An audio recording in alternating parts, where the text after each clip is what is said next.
राजस्व को बरकरार रखे और वो लगभग 14 या 15% आंका गया। उसके साथ ये व्यवस्था की गई थी कि जिन राज्यों का, मुझे लगता है मध्य प्रदेश भी उनमें होगा, छत्तीसगढ़ है भी, जो उपभोग करने वाले राज्य नहीं, जीएसटी उपभोग पर कर है, मैन्युफैक्चर पर नहीं है, उपभोग पर कर है।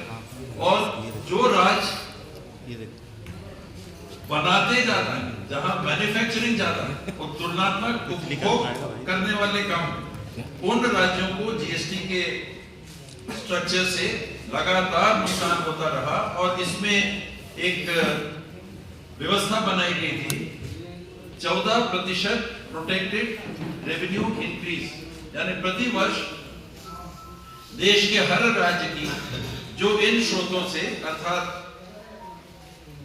एक्साइज और वैट के माध्यम से आमदनी प्राप्त, राजस्व प्राप्त करते थे, उनका हर वर्ष कम से कम 14% बढ़ोतरी आंकी गई। और यदि नहीं प्राप्त होगी तो जीएसटी काउंसिल में जो एक सेस पूल बनाया गया था, जो सेस लग रहा है कुछ उपभोग की वस्तुओं पे, उस सेस पूल से उन राज्यों को दिया जाएगा।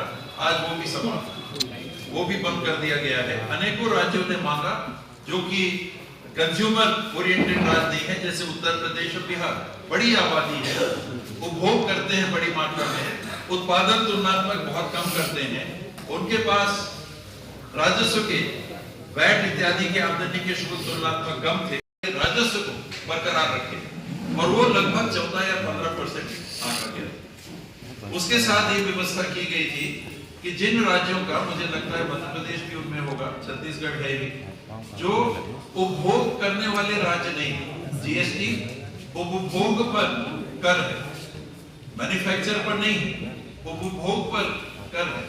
और जो राज्य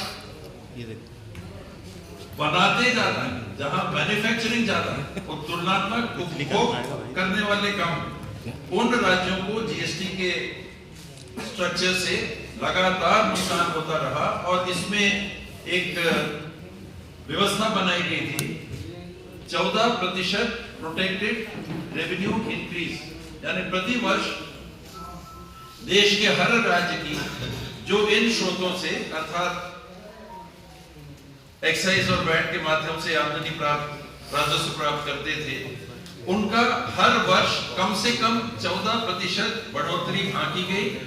और यदि नहीं प्राप्त होगी तो जीएसटी काउंसिल में जो एक सेस पूल बनाया गया था, जो सेस लग रहा है कुछ उपभोग की वस्तुओं पे, उस सेस पूल से उन राज्यों को दिया जाएगा। आज वो भी समाप्त, वो भी बंद कर दिया गया है। अनेकों राज्यों ने मांगा, जो कि कंज्यूमर ओरिएंटेड राज्य नहीं है, जैसे उत्तर प्रदेश और बिहार, बड़ी आबादी है, उपभोग करते हैं बड़ी मात्रा में, उत्पादन तुलनात्मक बहुत कम करते हैं, उनके पास राजस्व के वैट इत्यादि के आमदनी के स्रोत तुलनात्मक कम थे।